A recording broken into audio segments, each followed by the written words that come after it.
$100 million on the line. One courtroom. Two political titans. J.D. Vance didn't just win, he exposed something that sent shockwaves through Congress. And Jasmine Crockett? She fell harder than anyone expected. But what was the sentence that brought it all crashing down? It started with a congressional hearing most people forgot, until one moment changed everything. One remark, 13 words, enough to spark a lawsuit the size of a federal budget and unravel the future of one of Washington's fastest rising stars. This isn't just a story about politics. It's a story about power, pride, and the price of saying too much, or not saying enough. And behind all the headlines, behind the legal firestorms and media frenzy, there's a human truth. Reputations don't crumble overnight. They erode with silence. What you're about to witness is a dramatized account inspired by real tensions, public figures, and the invisible battles waged behind microphones and marble walls. While this story is fictionalized for narrative impact, the emotions it explores, betrayal, ambition, justice, are deeply real. So take a deep breath, because by the time we reach the end, you may find yourself asking, did she truly fall, or was she pushed? Stay with us, because in this story, what's at stake isn't just reputation, it's truth. The camera blinked to life at precisely 9:03 a.m. Eastern. C-SPAN's live broadcast lit up screens across the country. Most viewers barely paying attention at first. Another oversight hearing, another day of polished speeches and polite political theater. But this one would be different. In a marble-walled chamber lined with microphones and unread nameplates, Representative Jasmine Crockett sat upright, poised but electric. She was dressed not for war, but for witness. A sleek navy blazer, red lipstick, not too loud, just enough to say, "I'm not here to be overlooked." Her team had warned her to stay within the lines. Smile, ask questions, be civil. But Jasmine had other plans. Across from her sat Senator J.D. Vance, flanked by his aides, eyes locked straight ahead. He wasn't speaking yet, but the very stillness of him unnerved half the room. A former Marine turned senator, a man who had made a career out of speaking for the forgotten, the Rust Belt workers, the vets without care, the factory towns nobody visited anymore. His approval ratings had never been higher, and Jasmine, she knew it, and she was ready to pop the balloon. The hearing was meant to address federal infrastructure mismanagement, a dry subject. But beneath the paperwork and talking points, tensions had been simmering for months. Racial tensions, economic resentments, quiet threats traded off camera between opposing offices. The chairwoman cleared her throat. "Congresswoman Crockett, you have the floor." Jasmine leaned forward slightly, her fingers laced, her eyes fixed on J.D. "Senator Vance," she began, voice steady, "you speak with passion about American workers. You brand yourself as their champion. But let's be honest." She paused. The room shifted. Phones were subtly raised. Aide staffers leaned in. Viewership on C-SPAN's stream jumped by 7,000 in 30 seconds. "You don't speak for working people. You speak for oil barons in patriot suits." Silence, not the procedural kind, the kind that hurts. J.D. Vance didn't flinch, but his aide twitched. Another senator blinked hard. The chairwoman looked up sharply but said nothing. The phrase, "oil barons in patriot suits," hit like a freight train. The line had not been in any prepared statement. It wasn't rehearsed. It was sharp. It was intentional. And above all, it was personal. The live stream surged. A Twitter clip was uploaded before Jasmine had even finished speaking. On Reddit, a thread titled, "Did she just end J.D. Vance live?" exploded within minutes.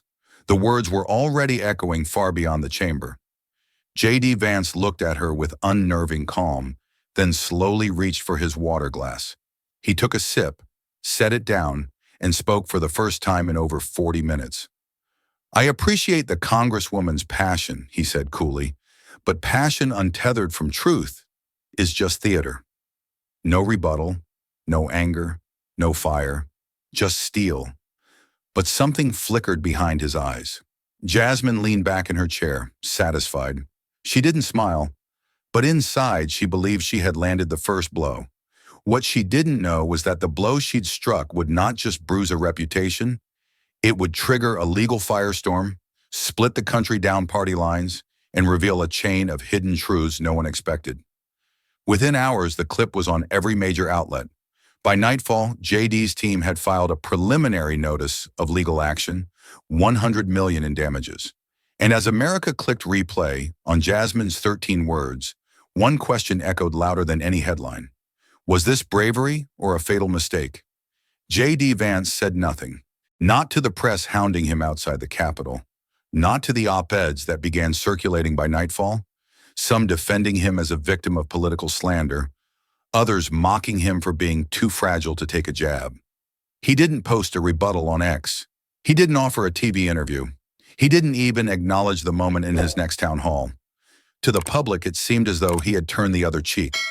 But inside his office on the third floor of the Russell Senate building, the atmosphere was anything but passive. The door shut softly behind him as JD entered late that evening, alone except for one senior aide and a former prosecutor now serving as his legal counsel. The lights were dim. The windows looked out toward a Capitol dome that had no idea it was about to host a political earthquake. JD dropped a slim red folder onto the desk. His voice was quiet but clipped. Drafted. His aide blinked. You're sure? I'm not interested in being anyone's punching bag in public, especially not when they wrap it in virtue, JD said, removing his blazer and hanging it behind the door. They want me to sit this one out. I won't. There was no anger in his tone, just a cold, focused certainty, the kind of stillness that made people nervous because it suggested a man not swayed by noise, but moved by something deeper, honor, pride, or something even harder to name. The legal team went to work immediately. Within hours, language was drafted for a $100 million defamation suit, citing damage to JD's professional reputation, loss of credibility among core constituencies, and the deliberate nature of the public attack. The line oil barons in patriot suits was highlighted in bold, cross-referenced with Crockett's voting record and past affiliations. More importantly, the team began digging, not just into Crockett's public statements, but into her donor history, foreign-linked passé connections, and the discreet footprints left by the political machine around her. They weren't just preparing for a lawsuit, they were preparing for war. JD read the preliminary draft in silence, page after page of legal precision. At one point, he paused and asked the room without looking up, if this were reversed, if I'd said something like that to her, what would happen? No one answered.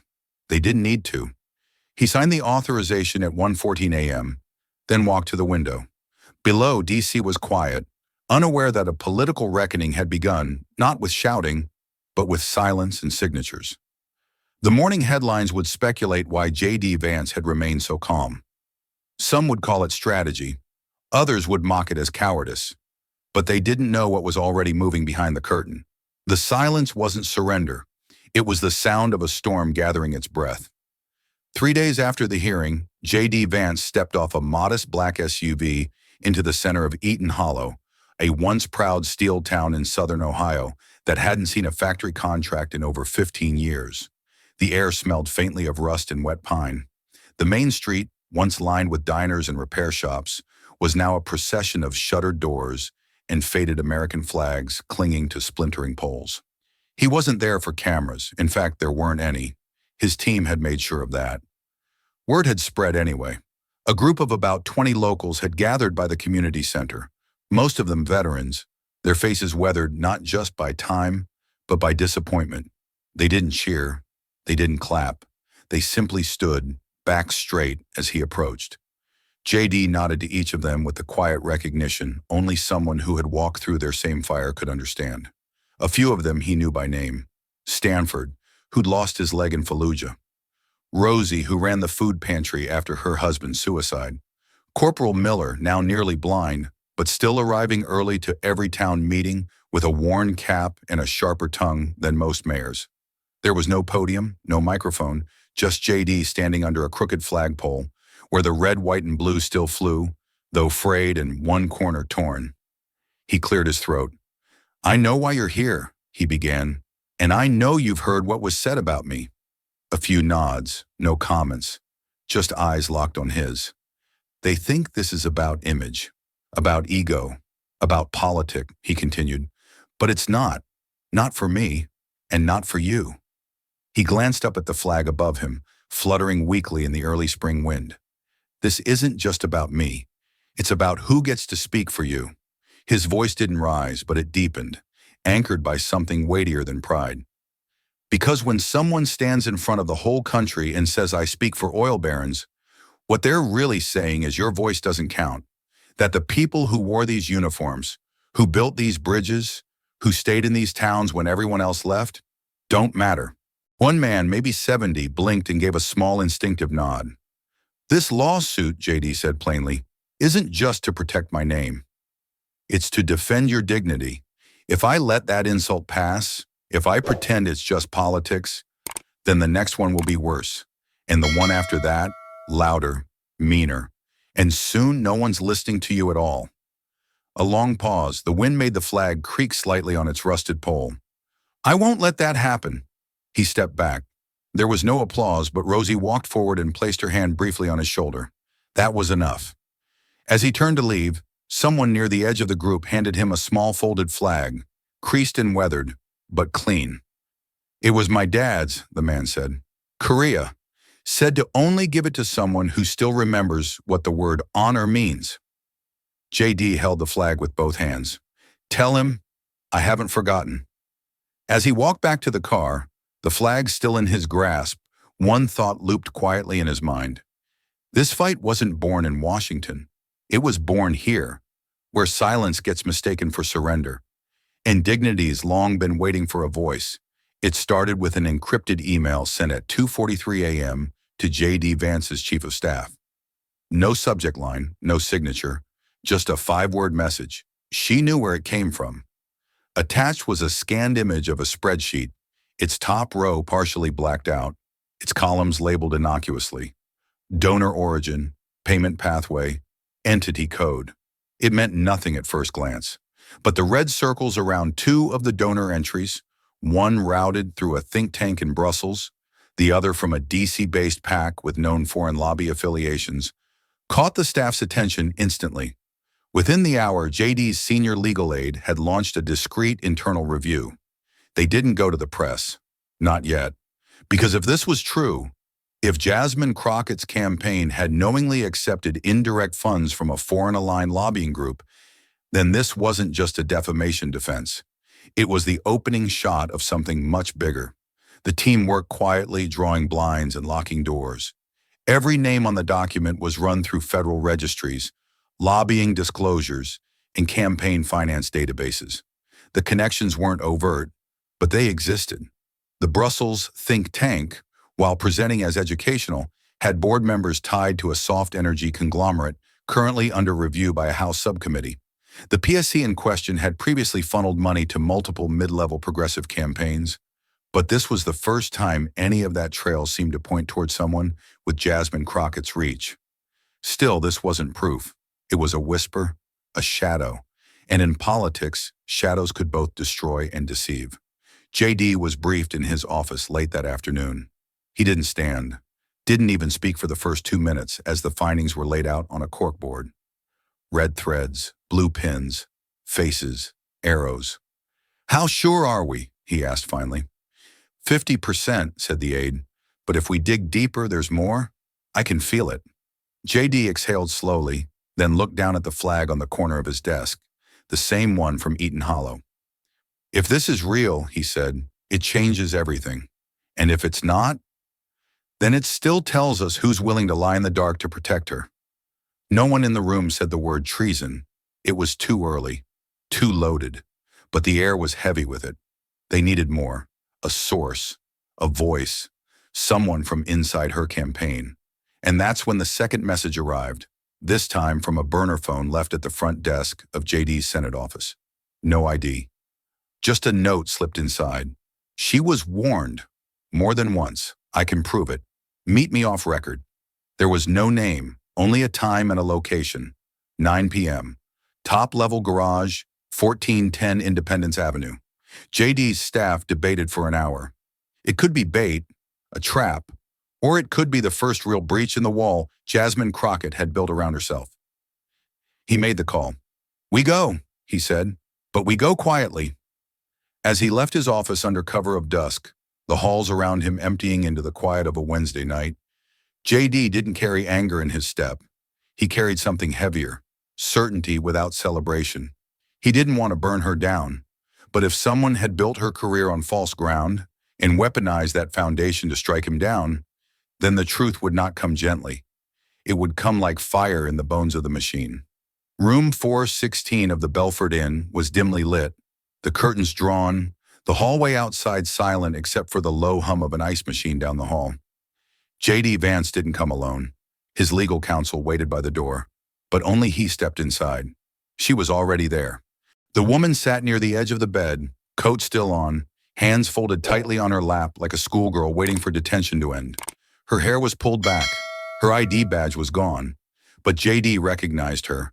Alina Merrow, Jasmine Crockett's former assistant during her first congressional term. She'd left quietly 8 months prior, citing family concerns. No drama, no interviews, just vanished from the DC rotation. Until now. He didn't speak, just nodded. She gestured to the side table, where a manila folder sat neatly beside a burner phone. "I shouldn't be here," she said quietly. JD took a seat across from her. "Then why are you?" She looked up at him, eyes ringed with exhaustion but steady. "Because what she said about you, it wasn't just wrong, it was calculated. She knew it would hit you where it hurts. And that made me realize something. If she could lie like that in public, then maybe I was wrong to stay silent." JD opened the folder. Inside were printed emails, internal communications between Jasmine's campaign finance director and a consultant flagged for connections to foreign-linked PACs. Dates, routing notes, a warning memo titled Indirect Contributions, Strategic Distance Advised. JD flipped to a thread labeled Red Flag, where Alina's name was visible. In it, she had questioned a suspicious donation route, and Jasmine's reply had been blunt. "Clean it. Burn the trail. We're not losing a seat over red tape." "You sent this?" JD asked. "I saved it on a personal backup," Alina replied. "She told me to delete everything. I did. At the office. But something didn't sit right. I couldn't shake it." JD placed the folder gently back on the table. The room felt tighter now. He sensed the weight of what she had just risked. Not just career, but personal safety in a city where silence is currency and truth has a body count. "You're not doing this for me," he said slowly. "No," she whispered. "I'm doing it because I believed in her once, and she used that belief to get careless, and then cruel." For a moment, the room was still. Then JD asked the only question that mattered. "Will you testify?" Her lips parted slightly, like she'd practiced this answer, but wasn't sure how it would feel when she actually said it. "Yes, but off the record first. I want protection. Immunity if it comes to that." JD nodded once. "You'll have it." As he rose to leave, she gripped the folder and handed it to him directly. "Just don't let her twist this. She's going to spin it hard. Turn it into something racial, or partisan, or feminist. But it's not. It's truth. That's all it is." JD met her eyes, his voice low. "I don't need to twist anything. Truth has its own sharp edges." Back in the hallway, he walked in silence, the folder tucked beneath his arm like a loaded weapon. For the first time since the hearing, the lawsuit wasn't about damage control. It was about motive. And now he had proof, delivered not by an enemy, but by someone who once stood by Jasmine's side. The leak was surgical, not a full dump. Not a sensational expose. Just enough to raise questions, stir headlines, and send tremors through the marble hallways of Capitol Hill. A single document, released to 2 trusted investigative journalists at the Washington Globe, hit the wire at 7:42 a.m. on a Monday, the same day Jasmine Crockett was scheduled to speak at a progressive women's policy forum. The headline was sharp, deliberate. Did Representative Crockett know? New documents link her campaign to foreign-tied PACs. No accusations, no conclusions, just a question and a glimpse. an excerpted email from her internal finance team expressing concern over routed contributions, and a redacted line with her initials in the reply. The internet did the rest. Within hours, the story was trending on X under 3 hashtags. Hashtag Crockett Pack, hashtag Clean the Trail, and the most damaging, hashtag She Knew. Conservative pundits seized it immediately. Liberal commentators scrambled for context. Talk radio lit up with speculation, while donors began texting aides with the 2 words every campaign dreads. Is this true? Inside Crockett's office, chaos reigned. Her communications director was on 3 phones at once. The digital team was wiping tweets, tightening comment filters. A nervous aide was seen pulling the blinds shut in her private office. And Jasmine, standing at the edge of her desk, arms crossed, was staring at a printed copy of the leaked email chain. "It's a nothing burger," she muttered. "Old noise. No one outside the Beltway cares about finance codes and foreign funds." But her tone was strained, defensive. Her chief of staff stepped forward cautiously. "We could release a clarification. Say it was staff-level routing, that you were never directly—" "No," Jasmine snapped. "We don't feed this. We bury it. If we give them 1 inch, they'll rewrite the entire narrative." She walked to the window, watching a news truck pull up outside.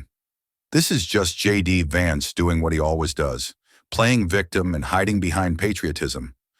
But even as she said it, her voice thinned. She knew the issue wasn't J.D. anymore. It was the doubt creeping into her own side. Later that afternoon in the DNC's Strategic Operations Room, a dozen senior advisors convened behind closed doors. Jasmine's name was at the top of the agenda. Most had backed her rise enthusiastically, young, fiery, symbolic of a next-generation coalition. But now, cracks were forming. One source, speaking to a reporter on background, said it plainly. "We're not sure we can cover her if this goes deeper." The party was calculating risk. It wasn't about loyalty, it was about survival. With midterms looming, they couldn't afford dead weight, especially not if that weight was hiding something radioactive. Jasmine's inbox filled with carefully worded messages. "Let us know how we can support you. Thinking of you during this challenging time. We trust your leadership." But no one offered a podium. No one offered airtime. By the end of the day, 3 donors had quietly paused contributions.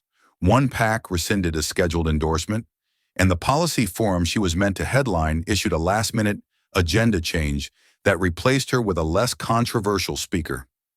Back in her office, Jasmine sat alone for the first time in days. The noise was outside now, in headlines, in whispers, in text chains. Inside, there was just her and the dull throb of a single question she dared not speak aloud. What if they believe him? The cracks weren't theoretical anymore. They were structural, and the walls were starting to lean. By the end of the week, the scandal had evolved into something unrecognizable. No longer just a lawsuit, not merely a matter of campaign finance, but a cultural war zone of opinion, accusation, and opportunism. Cable networks ran near constant coverage. On Patriot One, J.D. Vance was hailed as a moral warrior, a disciplined soldier of truth who stood his ground against what they called the radical smear machine. One panelist declared, finger-tapping the desk, "He's not suing for himself. He's suing for the working man who's been insulted and ignored for decades. This is about restoring honor." Over on Liberty Now, it was the opposite. J.D. was painted as a calculating opportunist using the courtroom to silence dissent and muzzle a bold black woman in Congress. One host glared into the camera. "This isn't about truth. It's about fear. It's about punishing a woman for daring to speak up against a man wrapped in flag-colored armor." The clip of Jasmine's 13-word remark, "He speaks for oil barons in patriot suits," was now infamous, played in slow motion, dissected word by word. Edits looped her statement with dramatic music or sarcastic overlays. Reels, shorts, reaction videos, #wars, #Vance for Truth battled #hands off Crockett. One thread on Reddit, titled J.D. Vance Lawsuit or Lifeline, ran 3,000 comments deep in 24 hours, ranging from well-reasoned legal analysis to wild conspiracy theories suggesting the entire lawsuit was orchestrated by super PACs on both sides to draw attention away from a military spending bill. The American public was no longer watching a story unfold. They were inside it, reacting, reinterpreting, weaponizing every frame. Even late-night comedy shows jumped in. $100 million, one host quipped. I insulted 3 senators just in this monologue. By next week, I'll owe the government Texas. But the laughter couldn't hide the deeper division. Across living rooms and offices, in diners and union halls, the conversation was no longer, did she go too far? It had become, whose version of truth do you believe? At a veterans hall in Akron, a former Navy corpsman told a local journalist, it's not just that she insulted Vance, it's that she made it sound like folks like me don't count, like we're just stage props in someone else's narrative. Meanwhile, a women's advocacy group released a statement defending Jasmine as a target of systemic retaliation against women of color who speak forcefully in public forums. Their letter ended with a call, we stand with her, not just because of what she said, but because of what she dared to say it against. Inside J.D. Vance's office, the team tracked everything, not just the media coverage, but tone, engagement, influence patterns, every spike, every dip. One of his aides read aloud a tweet from a centrist journalist. Vance may win the lawsuit, but the real question is, will America lose more ground in the process? J.D. didn't respond. He stood by the window, arms folded, watching the city thrum beneath a layer of spring fog. We didn't start this, he finally said, but we're damn well going to finish it. Across town, Jasmine's team held their own crisis meetings. She'd agreed to a live primetime interview, against her advisor's better judgment. She wanted to take back control of the narrative, but as the host's voice echoed in the background and makeup was dabbed under her eyes, even Jasmine couldn't shake the feeling that she wasn't stepping into a conversation. She was stepping into a trap. The cameras were gone. The lights were softer. And for the first time in days, J.D. Vance wasn't surrounded by lawyers, aides, or headlines. He was standing in front of a chalkboard in room 112 of Gallatin High School, a public school tucked between old textile warehouses and a Dollar General on the edge of Southeast Ohio. The invitation had come weeks ago, long before the lawsuit, just a civics teacher asking if a sitting senator would speak to her juniors and seniors about democracy. Most would have canceled, but J.D. didn't. The classroom buzzed with adolescent tension, half curiosity, half caution. Phones were tucked beneath hoodies and desk lids. Some students leaned forward eagerly. Others stared out the window, indifferent to politics but alert to the rare disruption of routine. Ms. Holloway, the teacher, introduced him with a voice both proud and tired. Today we have Senator Vance, who's in the news right now for a lot. But today he's here as someone who served this country and who understands how laws get made and why words matter. J.D. smiled politely and stepped up. He didn't use a podium. He didn't carry notes. I know most of you didn't ask for this, he began, and maybe all you've seen of me is a clip or a headline. But here's what I can tell you straight. I didn't grow up planning to be a senator. I grew up thinking no one like me ever would be. That got a few heads up. Politics isn't supposed to be about who shouts the loudest. It's supposed to be about who listens longest. I'm here because someone listened to me once. A teacher, a neighbor, a staff sergeant who saw something I didn't. He moved slowly as he spoke, hands relaxed. Now you've probably heard about this lawsuit. Maybe you think it's about ego, about me getting hurt because someone said something sharp. At that, one student, a boy near the back, lanky, glasses too large for his face, raised his hand hesitantly. Can I ask something? J.D. nodded. Sure. Can you really sue someone just for saying something mean? The room stirred. J.D. paused, then smiled. Good question. The short answer is no, not for something mean. We all say mean things. We're human. Then his tone shifted, just enough to sharpen the room's silence. But free speech isn't a license to lie, especially not lies that cause harm. When someone uses their platform, their power, to knowingly spread something false that damages not just a person, but the people they represent, that's not free speech. That's betrayal. The room was still. A few students lowered their eyes. One girl typed it into her notes. JD continued, his voice quieter now. This isn't about punishing someone for disagreeing with me. It's about drawing a line, the kind we need to redraw sometimes in a country where the loudest voice gets mistaken for the truest one. Ms. Holloway cleared her throat, visibly moved. A student near the window whispered, "That was kinda deep." After the bell, a few stayed behind. One gave JD a folded note.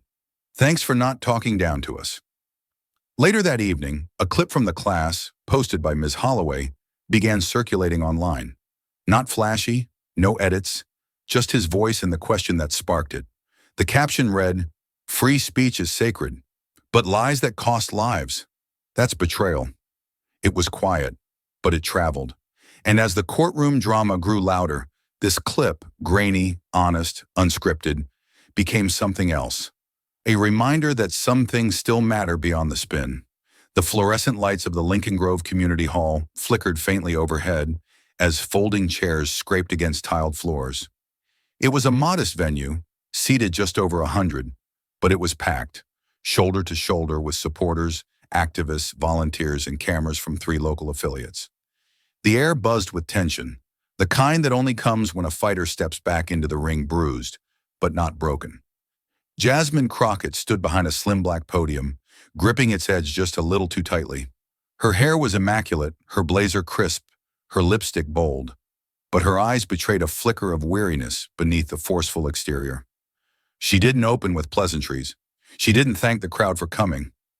"Let me make this clear," she said, her voice steady but strained. "I'm not backing down." A cheer rose, but it wasn't thunderous. It was eager, hopeful, maybe even a little worried. "For weeks I've been called reckless, disrespectful, dishonest, all because I told the truth about who really holds power in this country, and now I'm being sued for it, sued for speaking out, for naming what so many of us have seen but have been too afraid to say out loud." She paused to let the words settle, though her breathing betrayed a slight tremor. "If standing up to JD Vance gets me sued," she said, narrowing her eyes slightly, "then so be it." The room erupted, fists in the air. Someone shouted, "You've got us!" A woman in the front row wiped away a tear. On the surface, it looked like a comeback moment, a spark reigniting. But Jasmine felt it differently. She moved through the rest of her remarks with practiced force, outlining her vision, defending her record, pivoting briefly to issues like healthcare, education, and housing. But the crowd wasn't there for policy. They were there for fire. And though she gave them the flame, she felt something inside her flickering low. Afterward, the photo line was quick.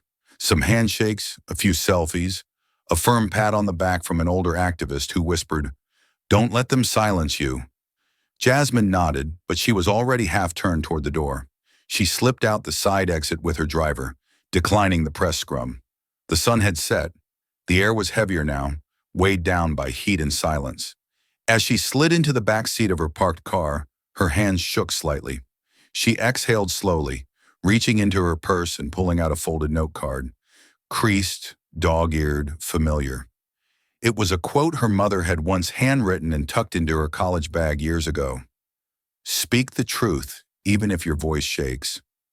She read it again, once, twice, then looked up into her own reflection in the dark window. Her voice had shaken tonight. And though she had delivered the line, "If standing up to JD Vance gets me sued, then so be it," with force, she couldn't shake the gnawing awareness that something was shifting underneath her. Not just in headlines, but in rooms she used to walk into with ease, in meetings where smiles had cooled, in donors' calls that now went unanswered. Her phone buzzed. It was her communications director.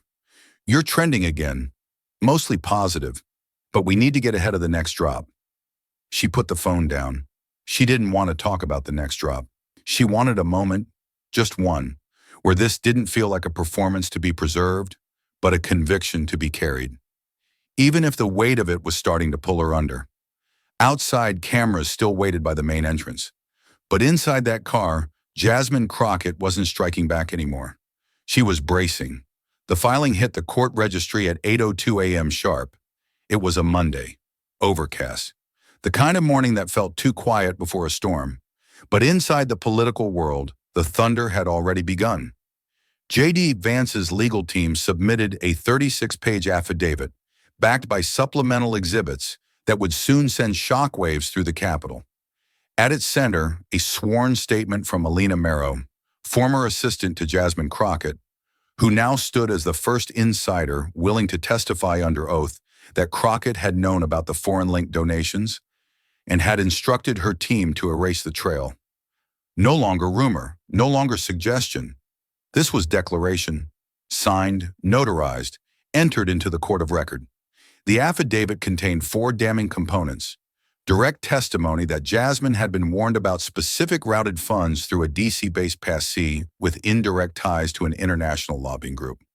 Internal staff memos showing Jasmine's written directives to minimize visibility, including an email with her initials approving strategic redirection of donor documentation.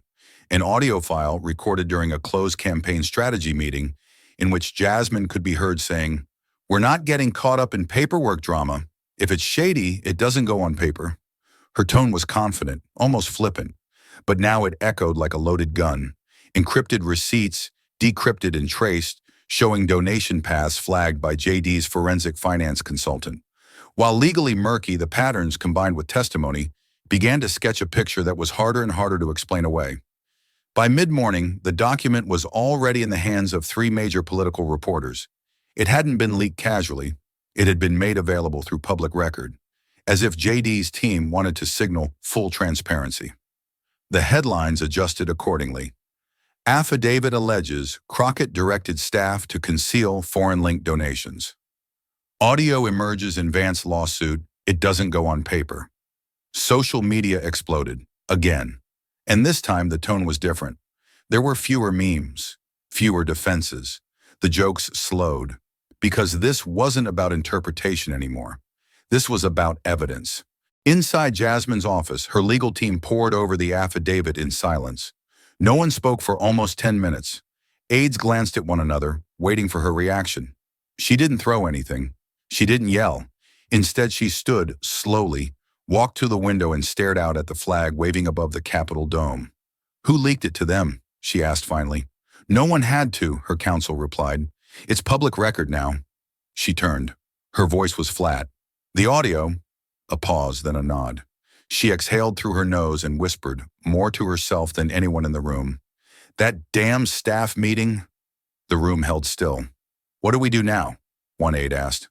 No one answered, because even the best messaging team can't spin a signed affidavit in a live voice recording. Not overnight. Not before the damage begins to calcify. Across the hall, J.D. Vance's office issued no statement, no gloating, no press conference, just a single line released through his spokesperson. "We trust the legal process and the American people to decide what truth sounds like." Outside the courthouse, reporters waited. Inside newsrooms, editors scrambled. And in the homes of everyday voters, steelworkers, veterans, small business owners, people watched and listened. Because now it wasn't just about politics. It was about whether one sentence had been a mistake or a mask that had finally slipped. The door clicked shut behind her, but Jasmine Crockett barely noticed. Her office, once filled with bustling staffers and a steady rhythm of meetings, now sat in a hollow kind of silence. The hum of the overhead light felt louder than it should have. Even the Capitol hallway outside seemed to breathe softer, as if it too knew something had shifted. She didn't sit right away. She walked slowly toward the window, the same one she had stood at a dozen times to rehearse speeches in her head, to stare out over the lawn like a leader in waiting. But now the view felt foreign, like it belonged to someone else. Her phone buzzed on her desk again. Another alert, another headline. Crockett Audio fuels defamation case. Public trust erodes. DNC silent as evidence mounts. The line that may end a career. She turned away from the window, walked back to her desk, and picked up the remote. Her hand hovered before pressing play. The hearing footage started, again. She had watched it countless times since the day it aired, but this time felt different. She watched not as a warrior on the front lines, not as the righteous voice for the unheard, but as someone trying to understand what had broken loose inside her when she said it. Senator Vance doesn't speak for working people. He speaks for oil barons in patriot suits. She had said it with flair, with control, with the confidence of someone who believed the applause would come instantly. And it had for a moment. But listening now, there was something in her tone that startled her. Smugness, even cruelty. The playback ended. She stood there, remote still in hand, heart drumming a slow, unfamiliar beat against her ribs. The silence in the room pressed against her. She sat down, finally, and opened her laptop. She typed in her name, hit search, page after page of headlines. Old interviews, clips where she had been hailed as the next rising voice, the fighter, the fresh face of power with moral fire behind her words. But fire, she was learning, could both illuminate and consume. She scrolled further, landing on a Reddit thread she hadn't meant to find. The title read, "When did Jasmine Crockett stop being the truth teller and start being just another politician?" One comment stood out.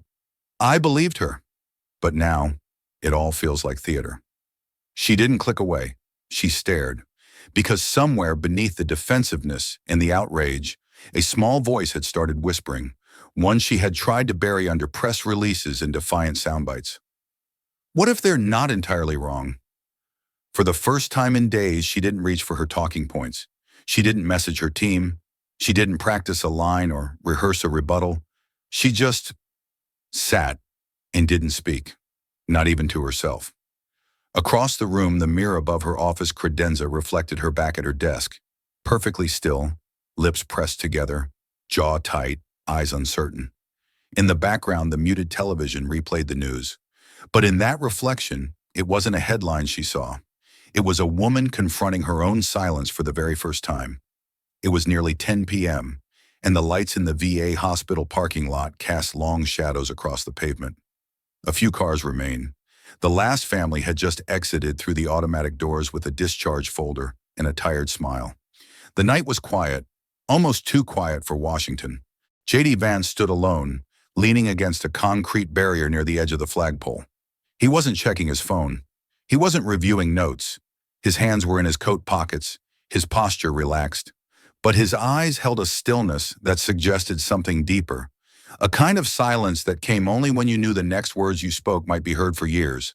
He had been here before, years ago, in another role, in another war entirely. Then again during the campaign, when a widow had handed him a folded letter from her husband who died waiting for benefits. And now, on the night before everything changed, this place had called him back.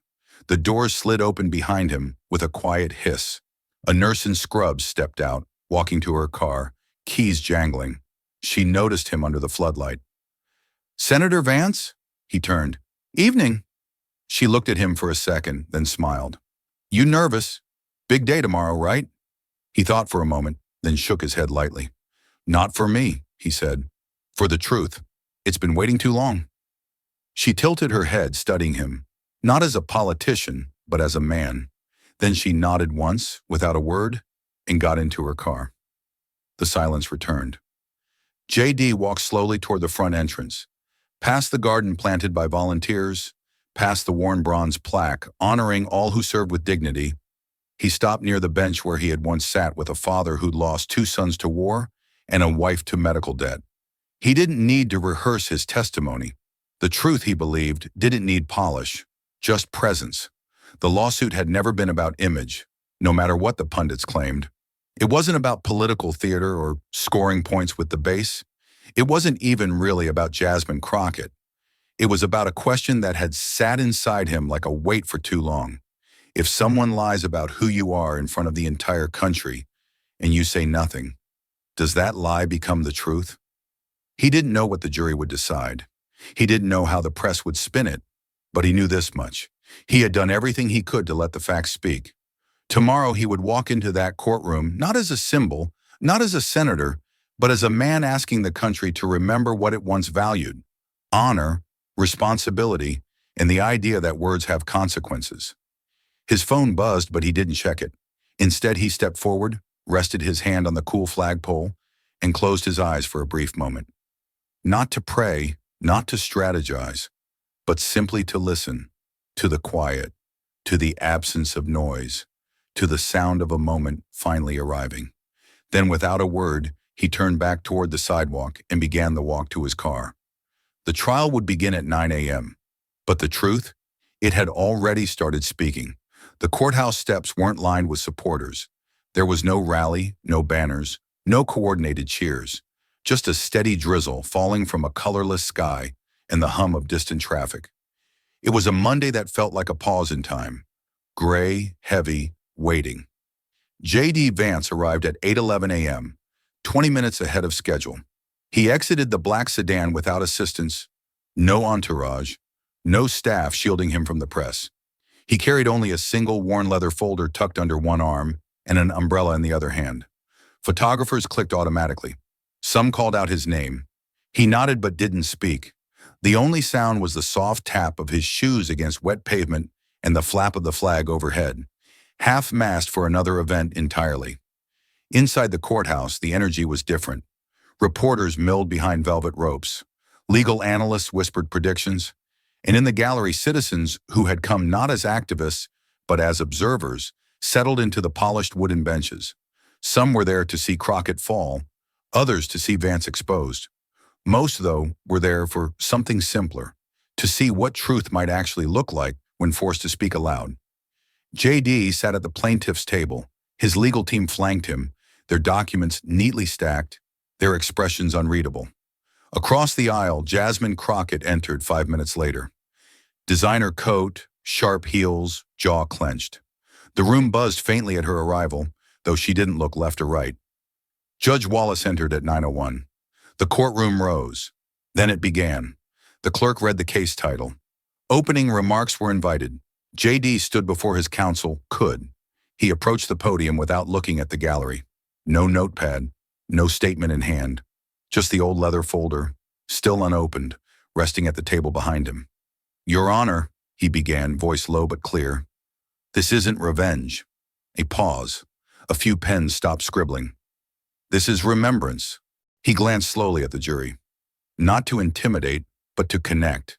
To remind them this wasn't a spectacle. It was a reckoning. When someone tells a lie loud enough, often enough, and in a place powerful enough, it doesn't just hurt the person it targets, it rewrites who they are, and it rewrites what people believe about the people that person represents. He stepped slightly away from the microphone, pacing slowly. I didn't file this case because I'm thin-skinned. I've been called worse. I filed it because in that hearing on national television, I wasn't the only one insulted. Veterans were. Factory workers were. The folks back home who sent me here not for show, but to fight for what they can't say themselves, they were. He let the silence hang for a moment. This trial isn't about silencing anyone. It's about asking what happens when power chooses distortion over dialogue. What happens when the truth gets drowned in applause? He nodded once, then returned to his seat. He didn't look at Jasmine. Across the room, she blinked but didn't flinch. Her attorney leaned in, whispering strategy, but something had shifted in the air. It wasn't just a courtroom anymore. It was a country listening. The judge called for the defense to begin their opening. Reporters began typing again.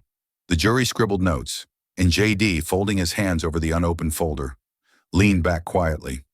He hadn't brought the folder for reference. He had brought it for weight. Jasmine Crockett took the stand with a confidence that bordered on defiance. Her posture was upright, hands carefully folded in front of her. She wore a deep blue suit, sleek, commanding, unflinching. Her voice, when she began, was steady and practiced.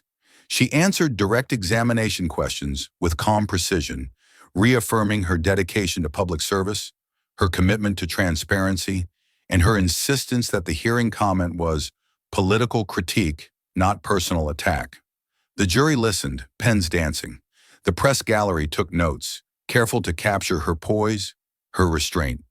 But when the cross-examination began, something changed. J.D.'s attorney stood slowly, methodical, not theatrical. He didn't raise his voice. He didn't attack. Instead, he opened a file, flipped to a tab, and approached with the first question. Congresswoman Crockett, do you recall receiving a flag donor memo from your finance director on March 3rd of last year? Jasmine's eyes narrowed slightly. I received many internal memos, I don't recall the specifics of one from that date. Let me help refresh your memory. He handed the document to the bailiff, who delivered it to the witness stand. Jasmine glanced down, the smallest shift in her expression betraying recognition. It's marked with your initials, J.C., in the lower right margin. She nodded. It may have passed across my desk. The memo refers to questionable routing of contributions through a pair C flagged for foreign influence. Would you agree that's cause for concern? A pause. I would agree that staff are trained to raise any concern they have. Did you act on that concern? Another pause, just a second too long. I delegated follow-up to my finance team. The attorney nodded slightly, then stepped to the next tab in his file. He pulled out a printed email, folded neatly. Exhibit 14. This email shows a response from you the following morning. Would you mind reading the second sentence aloud? Jasmine took the paper, eyes scanning quickly. Her lips parted slightly. Congresswoman? The attorney said gently. She looked up. Her voice, when it came, was thinner. Let's not overcomplicate this. Clean it up and keep it off official threads. A ripple moved through the courtroom. Can you explain what you meant by clean it up? It's a common phrase. It means tidy the presentation. Make sure the files are clear. Or conceal questionable routing. No, she snapped, voice tightening. And the phrase, keep it off official threads, was that also for clarity? Jasmine inhaled. Her eyes flickered toward her attorney, who remained still. Sometimes internal discussions are best handled in person. To avoid records? To avoid confusion, she said quickly. But the energy had shifted. The next exhibit was the audio clip. The room quieted as the recording played. Her voice unmistakable. We're not getting caught up in paperwork drama. If it's shady, it doesn't go on paper. The jury didn't look at the speaker system. They looked at her. And what they saw wasn't the confidence of 30 minutes earlier. It was a woman blinking more frequently, shoulders slightly hunched, fingers pressing lightly into her lap.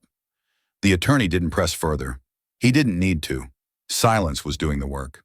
No further questions, he said, and returned to his seat. The judge called a recess. The courtroom stirred with murmurs. Jasmine stepped down from the stand slowly. Her attorney stood to guide her back to the defense table, but she didn't reach for his hand. Because in that moment, it wasn't what she said that mattered. It was what she didn't. The jury filed in at 3:17 p.m., their footsteps muffled against the polished courtroom floor. 12 faces, composed but drawn, as if they'd been carrying something heavy behind closed doors. The judge's eyes scanned them briefly before nodding. The clerk stood. The room leaned forward, breath held like glass. J.D. Vance didn't move. He sat with his hands clasped loosely on the table, the same worn leather folder untouched beside him. He didn't look at the jury. He looked ahead, calm, steady, unreadable. Across the aisle, Jasmine Crockett sat straighter than she had all week, her jaw set, chin slightly raised, the facade of control still intact, but it clung to her like wet fabric. Her attorney's hand rested flat against the table, his fingers gently tapping out a rhythm only he could hear. The foreman stood. We, the jury, find in favor of the plaintiff, Senator Jonathan David Vance. There was no gasp, no dramatic outcry, just a pause, a collective inhale as the words settled in. We further award damages in the amount of $100 million. A ripple ran through the gallery, but still no one spoke. Even the press, hungry for a dramatic response, stayed frozen behind notepads and keyboards. The moment wasn't explosive. It was quiet. The judge offered a composed nod, thanked the jury for their service, and adjourned court. J.D. exhaled softly, not a sigh, more like the release of breath held too long. His attorney leaned toward him and whispered something. J.D. nodded once, eyes still forward. He had won, but his expression held no triumph, no satisfaction, only stillness. Across from him, Jasmine remained seated, motionless. Her eyes didn't drop, but they didn't rise either. Her stare hovered somewhere between the desk and the past, a place she now couldn't return to. The bailiff instructed everyone to remain seated as the jury was escorted out. The clicking of shoes against tile echoed louder than it should have. When the room was released, reporters rushed out in a wave, phones to ears, voices already rehearsing headlines. But J.D. didn't follow them. He stayed in his seat, staring at the bench. One hand rested on the leather folder. The other traced the edge of a small card that had been tucked inside. A note from a widow he'd once met in Pennsylvania. It read, "Thank you for not letting them erase us." He folded it gently. Behind him, a woman in the gallery stood, removed her hat, and placed it over her heart. She didn't speak. She didn't need to. Jasmine finally stood, slowly. Her attorney said something in a low voice. Legal next steps, options for appeal. But she wasn't listening. Her eyes swept the room, not like a fighter, not like a survivor, but like someone standing at the edge of something they never believed they'd fall from. One reporter tried to speak to her on her way out, microphone extended. She looked at it, then at him, then walked past without a word. Outside, the air had turned cool. The sun dipped behind clouds. A single camera flash caught her silhouette as she stepped down the courthouse stairs alone. No crowd, no protest, no applause. Just a stillness that spoke louder than anything she could have said in that moment. Because the story had shifted, not with fury, but with finality. And as the courthouse doors swung shut behind her, the nation wasn't just watching a political loss. It was watching a reckoning, a silent kind, the kind that doesn't shout, just lingers. The official statement from the Democratic National Committee arrived 14 hours after the verdict. It was 3 paragraphs long, crafted with exquisite ambiguity, and reviewed by no fewer than 8 legal and communications advisors. It began with acknowledgments: Jasmine Crockett's service to the people, her historic impact on representation, her years of advocacy. Then came the sentence that mattered. At this time, the Democratic leadership believes it is in the best interest of the committee to reallocate Congresswoman Crockett's responsibilities while this matter continues to unfold. The word reallocate carried the sting of finality: quiet, surgical, strategic. Within an hour of the press release, Jasmine Crockett's removal from the House Ethics Committee was confirmed. No vote, no fanfare, just a one-line update in the daily leadership memo. By late afternoon, her communications director submitted their resignation. Effective immediately, 2 more staffers followed. One deleted all reference to her campaign from their LinkedIn. Another simply left a note on their desk: "I can't defend what I don't believe anymore." The Capitol, ever aware of political tides, responded with silence. Office doors that had once swung open when Jasmine passed now stayed shut. Fellow representatives who used to laugh loudly at her jokes now nodded politely and moved on. Hallway conversations ended when she entered. Elevator rides became quiet. The news cycle, once full of questions, began trading in conclusions. Jasmine Crockett's fall from grace, a case study in political hubris. The Atlantic: can the Democrats afford another scandal? The Wall Street Ledger: when a soundbite costs $100 million, VoxPoint Cable News followed suit. Even the networks that had once offered sympathetic framing began to pivot. One anchor said it cleanly: "There's a difference between being targeted and being exposed." And the evidence in this case wasn't partisan. It was undeniable. Jasmine tried to push back. Her team posted a pre-recorded video where she emphasized due process, called the verdict chilling for political speech, and warned of a dangerous precedent where disagreement becomes litigation. But the momentum had shifted. The comments were brutal. "You lied, own it. You had our support and you used it like a shield. I defended you last week, not anymore." She still had supporters, of course, loyal followers and advocacy groups who framed the verdict as punishment for a woman of color speaking boldly in a male-dominated space. But even their statements came with a different tone now, more sorrowful than defiant, more concerned with legacy than with the next fight. Back inside her office, Jasmine sat at her desk as the sunlight shifted across the floor. The Ethics Committee plaque had already been removed from her wall. She stared at the empty space for a long time. Her new chief of staff, brought in hastily to stabilize the operation, stood in the doorway holding a folder. "We'll need to talk soon about staff restructuring," he said carefully. She nodded, but she didn't answer. Because the political machine never stops moving. It doesn't mourn. It doesn't wait. It just reroutes power like water finding a new slope. And Jasmine Crockett, once a rising force with a fearless tongue, now found herself in the one place no one had warned her about. The space after relevance. Not exile, just absence. And for a voice once praised for its fire, that silence was the loudest sound of all. The hearing room wasn't grand.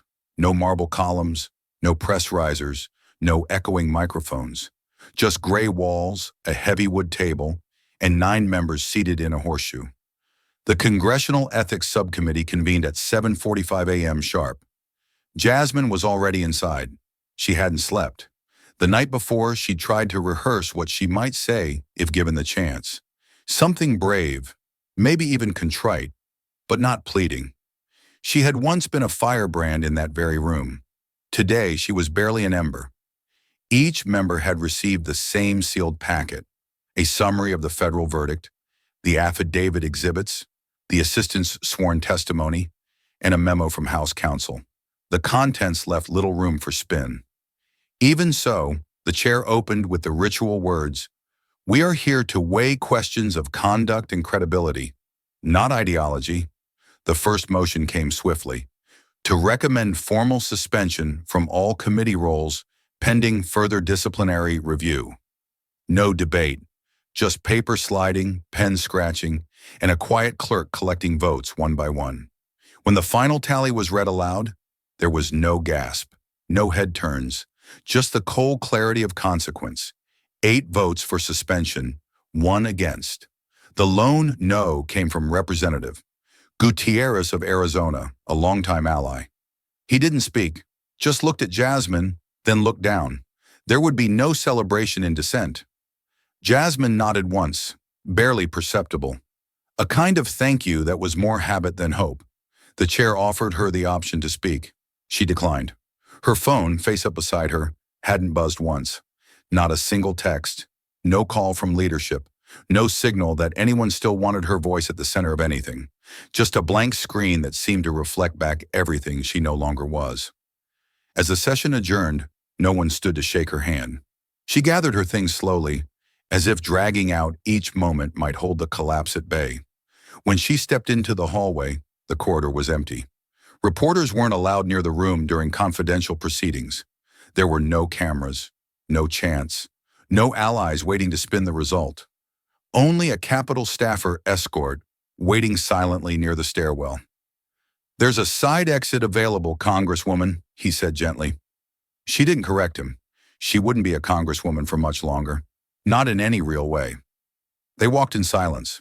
As she descended the narrow stairwell, her heels echoed against the cement.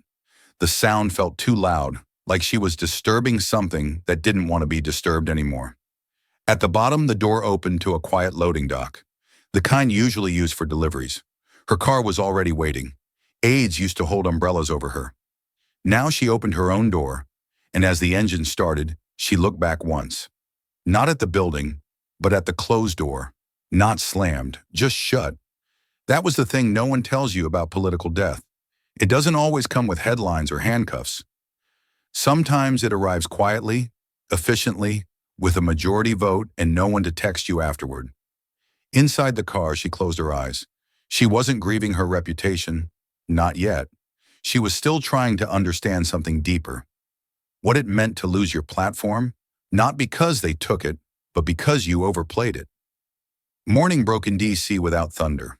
The sky was soft gray, neither mourning nor celebration, just a city breathing in routine. But on the east side of the Capitol, where tourists usually gathered for selfies and field trips, a different kind of visitor arrived. He came alone. His walk was slow, uneven, the left leg dragging slightly behind the right. His jacket, army green and sun-faded, hung loose over a back too stiff from decades of labor. His hat read 82nd Airborne, and tucked under his arm was a perfectly folded flag, the kind handed to widows when taps plays low and heads bow. The man didn't speak as he reached the steps. He looked up, not at the building itself, but toward the dome, where debates were once thunder and now mostly theater. Then with great care, he bent down and laid the flag on the bottom step. Taped to it was a single note, written in deliberate block letters, as if etched into time. "We waited long enough to be heard. You didn't let them silence us. He didn't wait for anyone to see him. He didn't check if cameras caught it. He just stood, hand over heart, then turned and walked away. Within minutes, a staffer noticed the flag. A photo was snapped, then another, and before long it was posted online by a congressional intern who captioned it, "No hashtags, just history." The image spread faster than any press release. Across the nation, the symbolism hit harder than headlines. A flag folded in grief, placed not on a grave, but at the feet of the very institution that had nearly buried a truth beneath lawsuits, spin, and ambition. News anchors speculated, who was he? Was he part of a protest? Was this staged? But no one could track him. Not JD's team, not the Capitol Police, not the press. The cameras had missed him, and he left no name. Only that flag and that note. In JD's office, the image sat on his desk screen longer than any document that day. He didn't speak, just studied it. One aide whispered, "Should we find him?" JD shook his head slowly. No, he already said everything. And in a tucked-away cafe in Texas, Jasmine saw it too. Someone had texted it to her, no words attached. She stared at the screen for a long time. She'd once believed she was the only one speaking for the silenced. But now she realized others had been shouting this whole time, just not into microphones. That flag didn't belong to JD or to her. It belonged to the people who'd served, who'd suffered, and who'd been ignored while the cameras chased confrontation. Outside, the wind picked up slightly, catching the edge of the taped note. A staffer placed a small rock to keep it from blowing away. They didn't move the flag. They didn't dare. By noon, the Capitol was filled with murmurs, not about the case, or the verdict, or the politics, but about the old man who walked up quietly, left a piece of folded cloth, and changed the tone of a nation's breath. Because sometimes justice isn't announced, it's placed, and sometimes the most powerful words are written on scraps of paper, carried by those who waited too long to be heard, but came anyway. The Capitol was never designed to be silent. Even on weekends it buzzed, heels clicking, aides whispering, interns rushing with coffee and red pens. But this morning, Jasmine Crockett walked through its long, marbled corridors with nothing but the low hum of air vents and the echo of her own footsteps. The cameras were gone. No aides trailed her. No one looked up. She passed a hallway lined with framed photographs of past committee sessions, shaking hands, sworn oaths, moments frozen for press kits. Her eyes stopped on one from last spring. There she was, standing tall, jaw set, finger pointed in a righteous arc as she dressed down a lobbyist with no remorse. Her earrings caught the light in the photo. Her voice had carried fire that day. Now she just looked at it, not fondly, not bitterly, just looking. She reached out and let her fingers rest gently on the frame's edge. Cold, unmoving. It didn't matter that the photo still hung. The energy that once made the glass glow was gone. She stood a moment longer, then continued walking. One step, another. She passed offices she once charged into, past people who once rose when she entered. Now the doors were shut, nameplates dulled under fingerprints no longer polished. When she reached the rotunda, she paused. Tourists circled slowly, admiring the dome above. A child tugged at a parent's sleeve and whispered, "Is that someone?" The parent shook their head gently. "Not anymore, honey." Jasmine heard it. She didn't flinch, didn't speed up, just kept walking. The woman who had once commanded rooms with words now moved like part of the architecture. Noticeable, but no longer loud. Her phone vibrated once. She didn't check it. At the end of the corridor, a custodian swept silently. Jasmine nodded at him. He looked up, nodded back once, and said, "Good morning, Congresswoman." She managed a half smile. "Not anymore," she replied. JD Vance stood behind a plain wooden podium. No campaign banners, no roaring crowd. Just rows of lawmakers, reporters, and two veterans from Harlan seated near the back. The bill had been a quiet project, months in the making, born from the chaos but shaped with clarity. He cleared his throat. "This isn't a punishment, it's a promise." The bill aimed to enforce transparency in campaign donations, requiring real-time disclosures and capping foreign-aligned lobbying firm contributions to any candidate within 90 days of a primary. Simple, specific, enforceable. He didn't mention Jasmine's name, but everyone knew. Reporters had already dubbed it the Crockett Clause, a name he hadn't chosen, but one he hadn't rejected either. A few members of Congress had winced at the title, but when the vote came, even Jasmine's former allies didn't object. Too much had unraveled. Too many had watched the courtroom clips, read the affidavits, and whispered in closed hallways about the emails, the assistant, and the receipts. The final vote count lit up the board. 92-6. Applause followed, but not the raucous kind. Just steady clapping, like closure, not victory. JD nodded once, then stepped away from the podium. He didn't stop to do interviews. As he walked out, someone asked, "Do you think this redeems what happened?" He paused, then said, "I don't write laws for redemption. I write them so no one else forgets what lines mean." Outside, it had begun to rain, light but steady. He stood under the awning for a moment, breathing in the scent of wet pavement.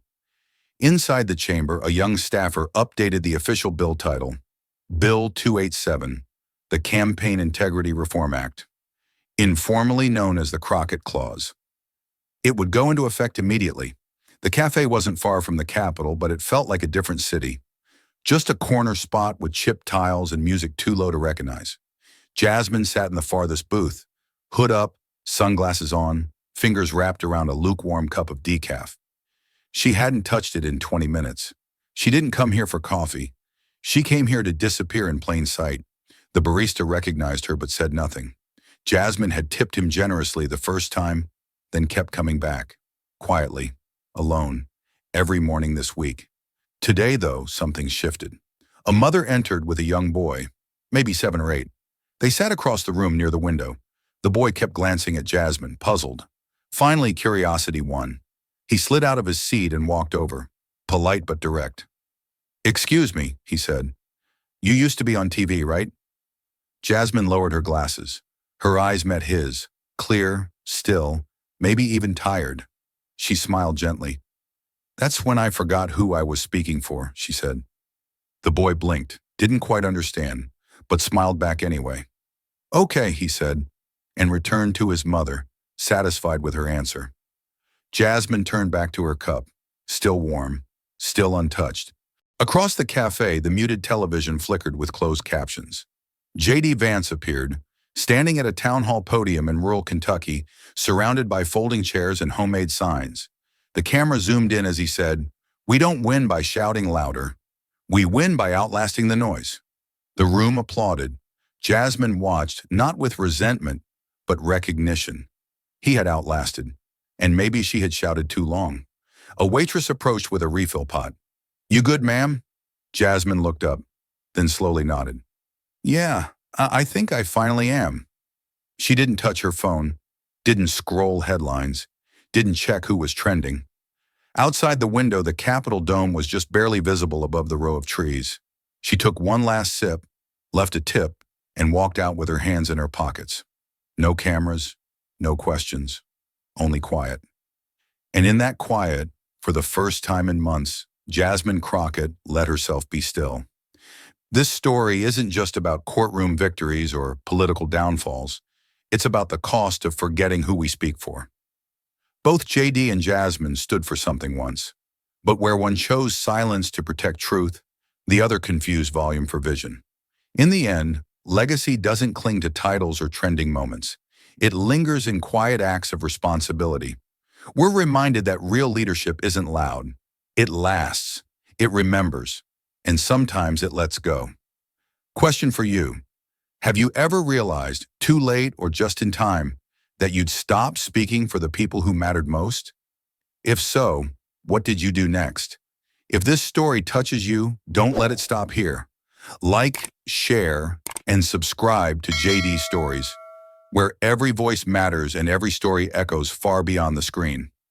This story is a fictionalized and dramatized narrative created for educational, inspirational, and storytelling purposes. While it may be inspired by real public events, people, or societal issues, It includes imagined dialogue, reconstructed scenes, and character interpretations meant to highlight broader themes of justice, dignity, and resilience. Any resemblance to actual events or individuals beyond public knowledge is purely coincidental. We do not intend to defame, mislead, or harm, but to invite reflection and meaningful conversation. Thank you for watching JD Stories.